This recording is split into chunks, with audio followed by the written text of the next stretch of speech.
안녕하세요. 닥터 BTS MC 오성현 김주전입니다. 반갑습니다. 반갑습니다. 닥터 BTS. 원장님 안녕하세요. 안녕하세요. 저는 암 수술이 암세포가 있는 부위에 암세포만 이렇게 개복해서 절개해서 떼어내고 다시 이렇게 봉합하는 수술인 줄 알고 있었는데 맞아요. 이게 조금 장기마다 좀 다르거든요. 그래서 좀 차이점을 알고 계셔야 될 것 같은데, 갑상선 수술 혹시 주위에 해본 분 있으세요? 아니요, 없어요. 알겠습니다. 이게 사실 너무 내용이 많기 때문에 제가 이걸 다 얘기하다가는 사실 유튜브가 끝이 안 날 수도 있어서 찾다 보니까 네. 뭐 로봇 수술이라던가 뭐 맞아요. 고주파 수술 등 되게 수술이 여러 가지 있더라고요. 맞아요. 좀 여러 가지 치료가 있을 수 있는데 한번 간략하게 설명을 드리면요. 일단 기본적으로 우리가 이제 암 수술하면 아까 말씀하셨듯이 그것만 이렇게 떼면 되지 않을까? 쉽게 얘기하면 그렇게 생각할 수 있는데 이제 그게 되는 암이 있고요. 안 되는 암이 있어요. 근데 암이라는 거는 딱 거기만 있는 게 아니라 이게 주위에 우리가 눈에 안 보이는 미세한 세포들도 있기 때문에 안전거리라는 게 있어요. 네. 그래서 그거를 확보를 해야 하기 때문에 혹을만 딱 떼는 게 아니라 보통 조금 더 넓게 떼는 게 많거든요.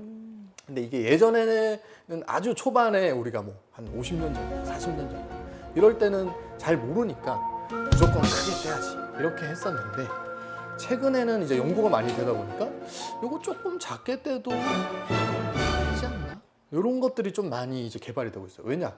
수술을 작게 할수록 우리가 부작용이라는 게 적거든요. 그러니까 아무래도 환자분들이 수술이 끝이 아니라 앞으로 살아갈 때 그런 라이프의 퀄리티를 생각을 하면 수술을 작게 할수록 좀 유리한 게 많아요.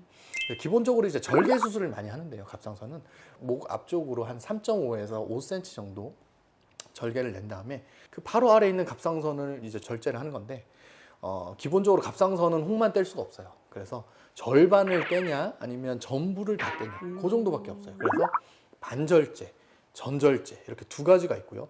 또는 이제 내가 너무 암이 진행이 많이 됐다. 옆에 있는 임파선으로 막 전이가 됐다.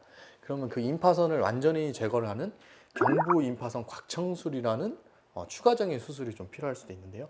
그 모든 게 절개 수술은 다 가능해요. 앞으로 하기 때문에 일단은 그런 것들을 다 모든 수술을 다 할 수 있고요. 그래서 장점은 일단은 수술 시간이 좀 짧아요.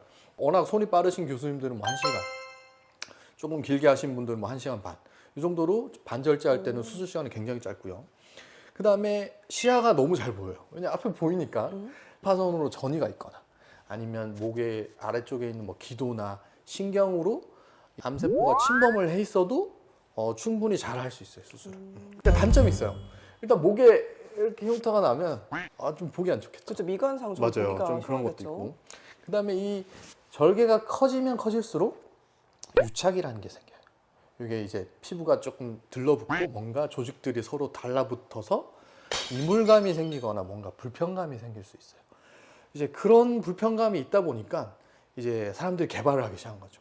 혹시 뭐 다르게 하면 이런 것들을 좀 막아보지 않을까? 그렇게 해서 나온 게 로봇 수술. 처음에 이제 내시경 수술도 많이 했었는데 최근에는 내시경보다는 거의 로봇 수술을 많이 하거든요. 그래서 그 방법은 좀 달라요.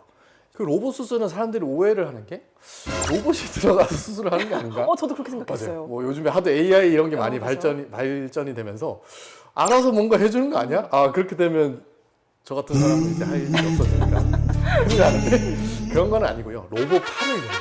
그러니까 팔만 로봇이 되는데 얘가 보면 로봇 팔이 관절이 엄청 많아요. 회전과 굴곡이 용이하고요.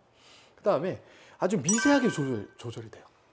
그리고 이제 만약에 내가 좀 나이가 많은 선생님이다 이러면 약간 손떨림이 생길 수도 있잖아요. 네. 컨디션에 따라 좀 그럴 수도 있고. 근데 그 손떨림도 보정을 해줘요. 얘가. 그러니까 이제 너무 좋은 거죠. 이제 차세대 역시 수술 방법이다. 그래서 세밀하게 수술할 수 있다. 또 사람 손이 좀 큰 분들도 있으니까 손이 좀 들어가기 어려운 공간, 좁은 공간에서도 충분히 수술을 잘 할 수 있어요. 그래서 장점은 절개가 앞으로 안 되니까 흉터가 없어요.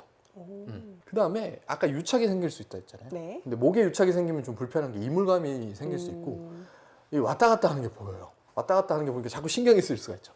이제 그런 게 없어요, 얘는. 그리고 또 장점이 이런 흉터가 없기 때문에 내가 이제 살성이 안 좋은 분들 있어요. 뭐 켈로이드나 뭐 이런 게 있는 분들은 되게 신경이 쓰이는데 그런 게 없어요. 그래서 그런 것들이 장점이 될 수 있는데 이게 장점만 있는 게 아니겠죠. 일단 단점. 조금 비싼 거예요. 고가인가요? 맞아요. 이제 아무래도 로봇이 일단 사람보다는 조금 고가일 수 있겠죠. 예, 그래서 이제 비용이 좀 비싸고요. 그다음에 아까 전에 이제 수술 시간이 이제 절개 수술은 짧은데 얘는 조금 길어요. 준비하는 과정이 좀 있거든요. 그다음에 시야가 사람이 앞으로 그냥 보는 것보다는 좀 안 좋아요. 물론 이게 굉장히 고해상도의 카메라로 하고 요즘에 3D로 보거든요. 로봇 수술할 때. 3D로 봅니다. 시야가 너무 좋고 입체적으로 잘 나오지만 그래도 그냥 보는 것보다는 조금 안 좋을 수 있어요. 이런 장단점을 고려를 해서 선택을 해보시는 게 좀 좋지 않겠나 이렇게 생각이 돼요.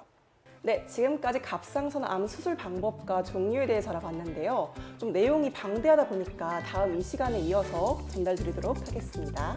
지금까지 닥터 BTS 였습니다. 감사합니다. 감사합니다.